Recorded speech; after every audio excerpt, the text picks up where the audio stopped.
Aujourd'hui, ce qu'on vous demande, c'est de choisir la meilleure présentation. Pour que ce soit moi, je vois deux options. Soit faire la meilleure présentation, soit supprimer tous les autres concurrents. Et par chance, je sais parfaitement comment tuer quelqu'un sans être inquiété par la justice. Il suffit de bien cacher le corps et d'attendre le délai de prescription. La prescription, c'est un peu la date de péremption d'un meurtre. Avec le temps, les preuves s'usent, se dégradent si bien qu'après 20 ans, elles ne sont plus recevables devant un tribunal. Et donc, passé ce délai, je suis tranquille. Bon, oui, si quelqu'un trouve le corps avant, ça se complique un peu, mais je m'inquiète pas trop.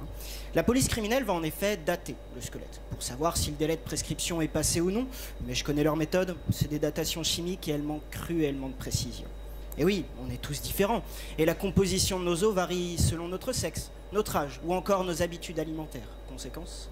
Aucun os ne vieillit exactement de la même manière. Et les erreurs de datation sont parfois de plusieurs dizaines d'années. Et c'est justement ça, mon travail. En tant que chercheur, cette fois. C'est d'aider la police à réduire cette marge d'erreur en développant une nouvelle méthode de datation bien plus précise. Et celle-ci n'est pas chimique, mais acoustique. Oui, je date avec de la musique. Ça vous étonne ? Regardez les effets qu'elle a sur nous. En boîte de nuit, on danse.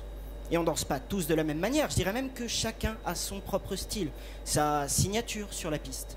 Eh bien, pour mes tibias, enfin, pas les miens, ce que la police criminelle me fournit aimablement, j'ai remarqué un comportement similaire. Soumis à un certain type de musique, en l'occurrence des ultrasons, ils se mettent à vibrer.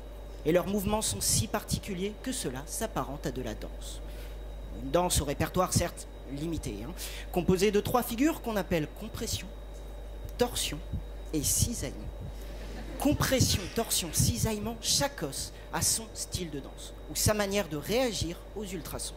On appelle ça sa signature acoustique. Alors, j'entends déjà les fêtards me dire « Ouais, mais moi, je danse pas pareil sobre en début de soirée qu'à 3 grammes à 5 heures du mat. » Et c'est vrai, l'état du danseur se révèle à travers sa danse, qui varie selon son taux d'alcoolémie ou son état de fatigue. Eh bien, la danse d'un os est aussi influencée par certains paramètres, comme la nature du milieu où il a séjourné, ou le temps qu'il a passé sous terre. Mon but, c'est justement de mesurer l'influence de ce temps d'enfouissement, ou temps post-mortem, sur la signature acoustique d'un os, afin de pouvoir en retour le dater plus précisément. En quelque sorte, je joue au super videur de boîte de nuit. Ouais, celui qui pourrait dire à un os, rien qu'en observant sa manière de danser, « Eh, toi là-bas, viens ici. T'es vraiment sûr d'avoir plus de 20 ans ? Afin d'accélérer le cours des enquêtes policières et d'empêcher ainsi les criminels de faire de vieux os. »